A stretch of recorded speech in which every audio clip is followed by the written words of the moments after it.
Ugly Duckling by Hans Christian Andersen.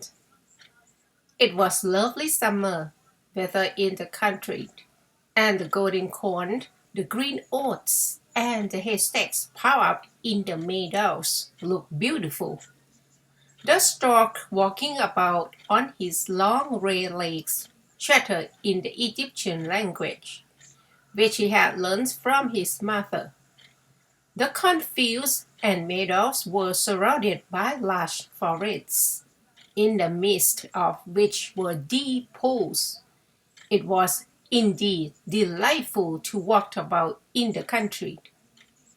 In a sunny spot stood a pleasant old farmhouse close by a deep river, and from the house down to the waterside grew great burdock leaves, so high that under the tallest of them a little child could stand upright. The spot was as vast as the center of thick wood. In this snug retreat sat a duck on her nest, watching for her young brood to hatch. She was beginning to get tired of her task, for the little ones were a long time coming out of their shells, and she seldom had any visitors.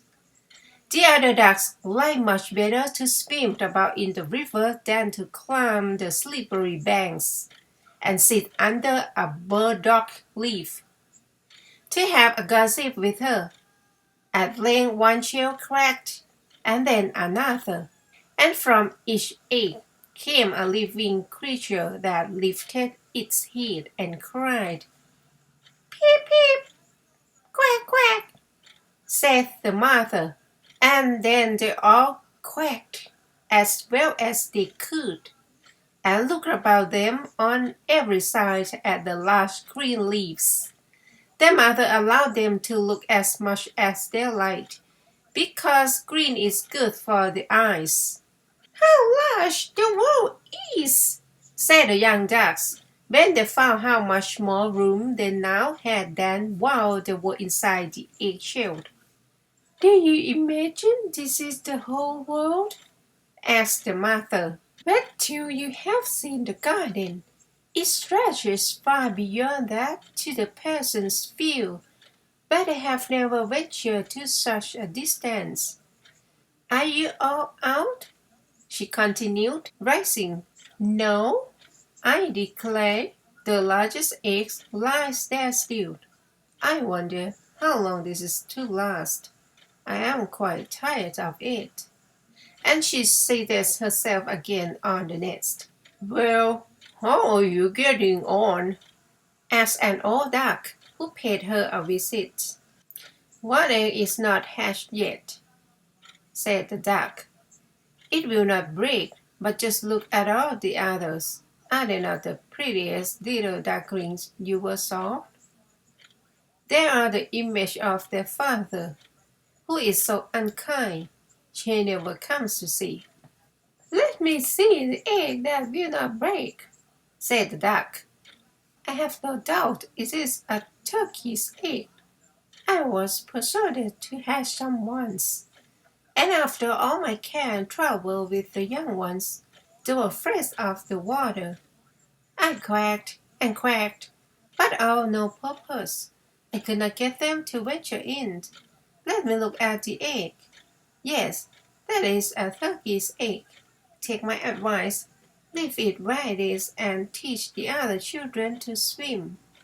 "I think I will sit on it a little while longer," said the duck, "as I have sat so long already. A few days will be nothing." "Please yourself," said the old duck, and she went away. At last the large eggs broke, and the young ones crept forth, crying, "Peep, peep!" It was very large and ugly.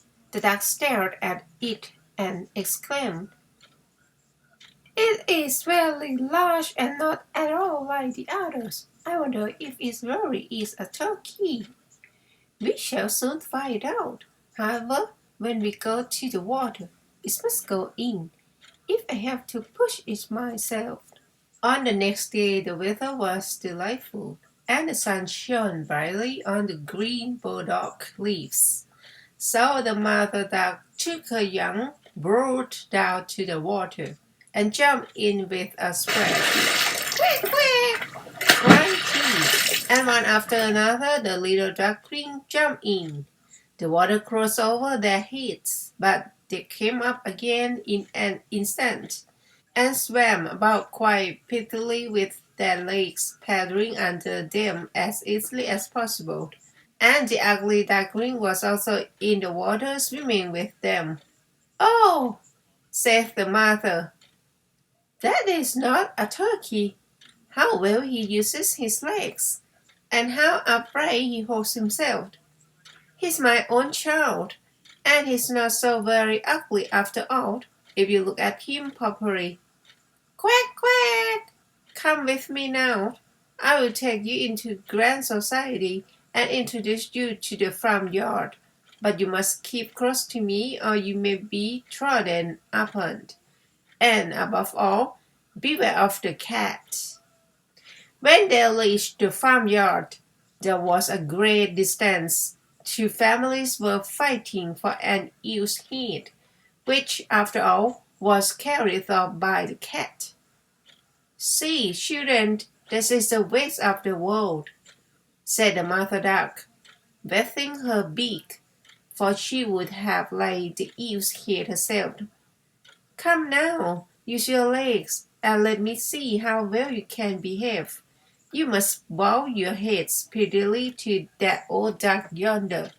She is the highest born of them all, and she is Spanish blood, therefore she is well off.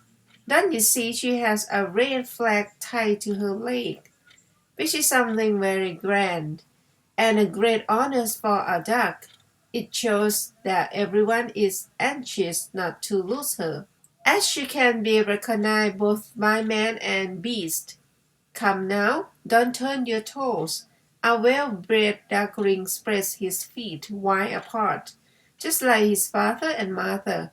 In this way, now bend your neck and say, "Quack!" The ducklings did as they were bid, but the other duck stared and said, "Look, here comes another brood, as if there were not enough for us already. And what a queer looking about one of them is. We don't want him here." And then one flew out and bit him in the neck. "Let him alone," said the mother. "He is not doing any harm." "Yes, but he is so big and ugly," said the spiteful duck, "and therefore he must be turned out." "The others are very pretty children," said the old duck, with the rag on her leg. "All but that one. I wish his mother could improve him a little." "That is impossible, your grace," replied the mother. "He is not pretty, but he has a very good disposition, and swims as well or even better than the others. I think he will grow up pretty, and perhaps be smaller. He has remained too long in the egg, and therefore his figure is not properly formed." And then she stroked his neck and smoothed the feathers, saying, "It is a drake, and therefore not of so much consequence. I think he will grow up strong and able to take care of himself." "The other ducklings are graceful enough," said the old duck. "Now make yourself at home, and if you can't find an ewe's head, you can bring it to me." And so they made themselves comfortable, but the poor duckling, who had crept out of his shell last of all, and looked so ugly, was beaten and pushed and made fun of, not only by the ducks, but by all the poultry. "He is too big," they said, and the doggy cock, who had been born into the world with spurs, and fancies himself really an emperor, puffed himself out like a vessel in full sail, and flew at the duckling, and became quite red in the head with passion, so that the poor little thing did not know where to go, and was quite miserable because he was so ugly and laughed at by the whole farmyard. So it went on from day to day till it got worse and worse. The poor duckling was driven about by everyone. Even his brothers and sisters were unkind to him and would say, "Ah, you ugly creature! I wish the cat would get you." And his mother said she wished he had never been born. The ducks pecked him, the chickens beat him, and the girl who fed the poultry kicked him with her feet. So at last he ran away, frightening the little birds in the hedge as he flew over the paling. "They are afraid of me because I am ugly," he said, so he closed his eyes and flew still farther until he came out on a large moor inhabited by wild ducks. Here he remained the whole night, feeling very tired and sorrowful. In the morning, when the wild ducks rose in the air, they stared at their new comrade. "What sort of a duck are you?" they said, coming round him. He bowed to them and was as polite as he could be, but he did not reply to their questions. "You are exceedingly ugly," said the wild ducks, "but that will not matter if you do not want to marry one of our family." Poor thing, he had no thoughts of marriage. All he wanted was permission to lie among the rushes and drink some of the water on the moor. After he had been on the moor 2 days, there came two wild geese, or rather goslings, for they had not been out of the edge long, and were very saucy. "Listen, friend," says one of them to the duckling, "you are so ugly that we like you very well. Will you go with us, and become a bird of passage?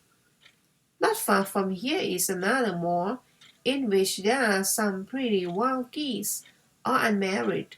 It is a chance for you to get a wife. You may be lucky, ugly as you are." Sounded in the air, and the two wild geese fell dead among the rushes, and the water was tinged with blood. Echo far and wide in the distance, and whole flocks of wild geese rose up from the rushes. The sounds continued from every direction, for the sportsmen surrounded the moor, and some were even seated on branches of trees, overlooking the rushes. The blue smoke from the guns rose like clouds over the dark trees, and as it floated away across the water, a number of spotting dogs bounded in among the rushes, which went beneath them wherever they went.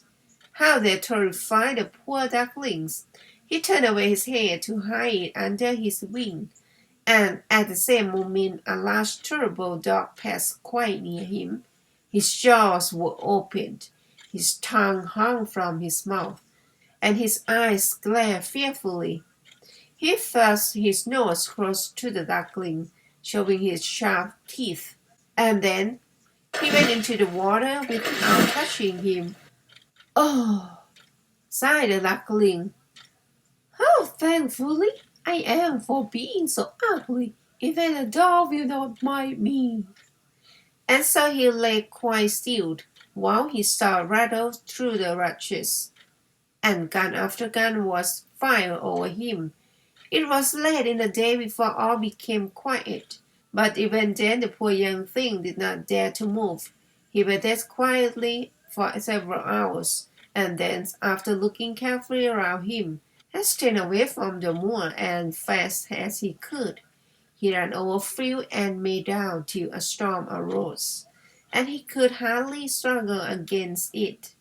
Toward evening he reached a poor little cottage that seemed ready to fall, and only remained standing because it could not decide on which side to fall first. The storm continued so violent that the duckling could go no farther. He sat down by the cottage, and then he noticed that the door was not quite closed in consequence of one of the hinges having given away. There was therefore a narrow opening near the bottom large enough for him to slip through, which he did very quietly and got a shelter for the night. A woman, a tomcat, and a hen lived in this cottage. The tomcat, whom the mistress called "my little son," was a great favorite. He could rest his back and purr, and could even draw out sparks from his fur if it was stroked the wrong way. The hen had very short legs, so she was called Cheeky Short Legs. She laid good eggs, and her mistress loved her as if she had been her own child. In the morning, the strange visitor was discovered, and the tomcat began to purr, and the hen to cluck. "What is that noise about?" said the old woman, looking round the room, but her sight was not very good. Therefore, when she saw the duckling, she thought it must be a fat duck that had strayed from home. "Oh, what a surprise!" she exclaimed. "I hope it is not a drake, for then I shall have some duck's eggs. I must rest and see."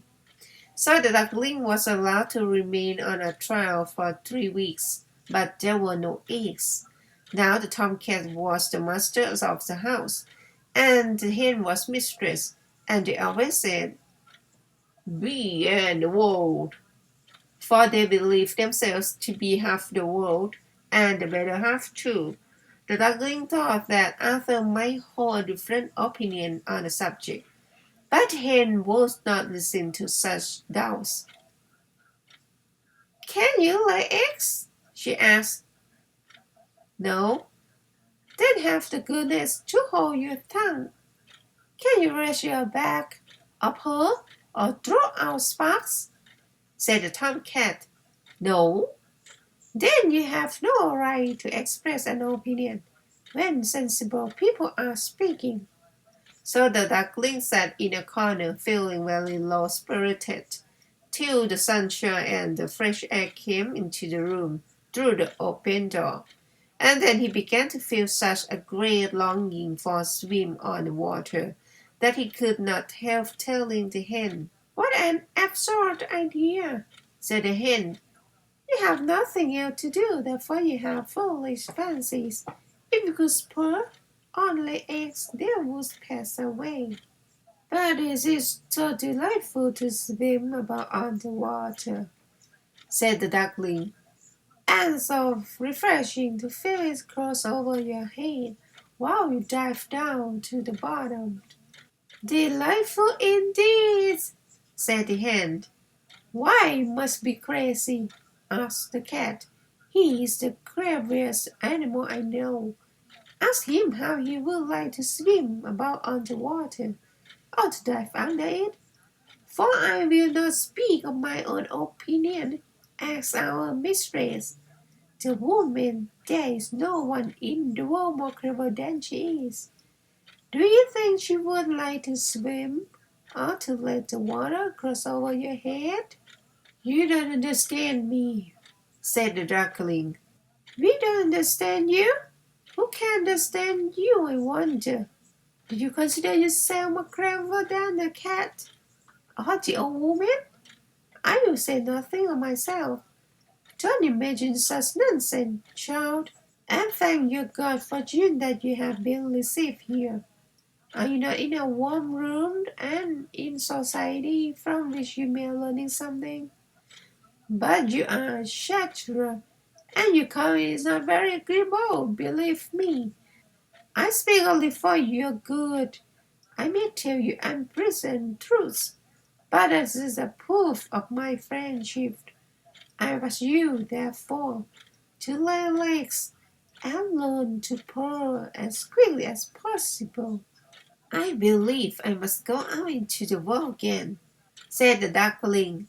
"Yes, do," said the hen. So the duckling left the cottage and soon found water on which it could swim and dive, but was avoided by all other animals because of its ugly appearance.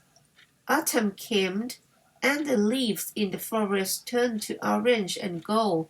Then, as winter approached, the wind caught them as they fell and whirled them in the cold air. The clouds, heavy with hail and snowflakes, hung low in the sky, and the ravens stood on the ferns crying, "Croak, croak!" It made one shiver with cold to look at him. All this was very sad for the poor little duckling. One evening, just as the sun set amid radiant clouds, there came a large flock of beautiful birds out of the bushes. The duckling had never seen anything like them before.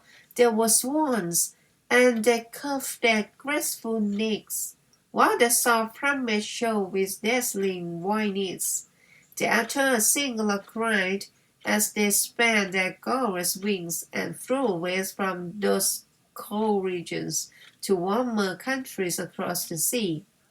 As they mounted higher and higher in the air, the ugly little duckling felt quite a strange sensation as he watched them.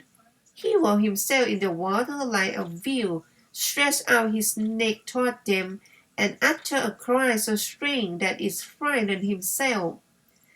Could he ever forget those beautiful, happy birds? And when at last they were out of sight, he dived under the water and rose again almost behind himself with excitement. He knew not the names of these birds, nor where they had flown, but he felt towards them as he had never felt for any other birds in the world.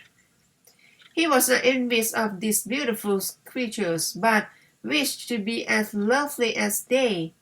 Poor ugly creature! How gladly he would have lived even with the ducks had they only given him encouragement. The winter grew colder and colder. He was obliged to swim about on the water to keep it from freezing. But every night the space on which he swam became smaller and smaller. At length it froze so hard that the ice in the water crackled as he moved, and the duckling had to paddle with his legs as well as he could to keep the space from closing up. He became exhausted at last, and lay still and helpless, frozen fast in the ice. Early in the morning, a peasant who was passing by saw what had happened. He broke the ice in pieces with his wooden shoe and carried the duckling home to his wife. The warmly wived the poor little creature, but when the children wanted to play with him, the duckling thought they would do him some harm. So he started up the terror, fluttered into the milk pan, and splashed the milk about the room. Then the woman clapped her hands, which frightened him still more. He flew first into the butter cask, then into the meat tub, and out again. What a condition he was in! The woman screamed and struck at him with the tongs. The children laughed and screamed, and trampled over each other in their efforts to catch him, but luckily he escaped. The door stood open. The poor creature whose jump managed to slip out among the bushes and lie down quiet, exhausted in the newly fallen snow. It was very sad. While I realized all the misery and privations which the poor little duckling endured during the hard winter. But when it had passed, he found himself lying one morning in a moor amongst the rushes. He felt the warm sun shining, and heard a lark singing, and saw that all around was beautiful spring. Then the young bird felt that his wings were strong, as he flapped them against his sides, and rose high into the air. They bore him onwards, until he found himself in a large garden, before he well knew how it had happened. The apple trees were in full blossom, and the fragrant elders bent their long green branches down to the stem which wound round a smooth lawn. Everything looked beautiful in the freshness of early spring. From a thicket close by came three beautiful white swans, rustling their feathers and swimming lightly over the smooth water. The duckling remembered the lovely birds and felt more strangely unhappy than ever. I will fly to those royal birds, he exclaimed, and they will kill me because I am so ugly and dare to approach them. But it does not matter. Better be killed by them than pecked by the ducks, beaten by the hens, pushed about by the maiden who feeds the poultry, or starved with hunger in the winter. Then he flew to the water and swam towards the beautiful swans.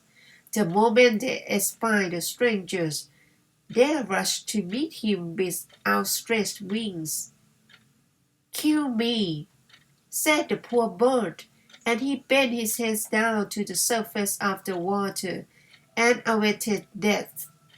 But what did he see in the clear stream below? His own image, no longer a dark, grey bird, ugly and disagreeable to look at, but graceful and beautiful swan, to be born in a duck's nest, in a farmyard, is of no consequence to a bird if it hatched from a swan's egg. He now felt glad at having suffered sorrow and trouble, because it enabled him to enjoy so much better all the pleasure and happiness around him. For the great swans swam round the newcomer and stroked his neck with their beaks as a welcome. Into the garden presently came some little children and dropped bread and cake into the water. "See!"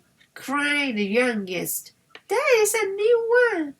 And the rest were delighted and ran to their father and mother, dancing and clapping their hands and shouting joyously. "There is another swan come! A new one has arrived!"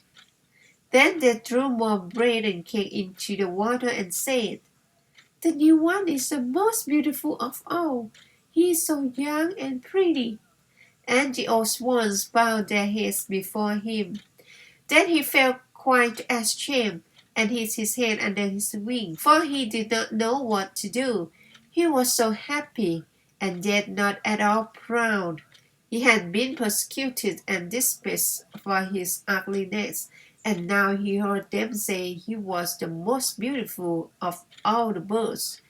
Even the elder tree bent down its boughs into the water before him, and the sun shone warm and bright. Then he rustled his feathers, curved his slender neck, and cried joyfully from the depths of his heart, "I never dreamed of such happiness as this while I was an ugly duckling." The end.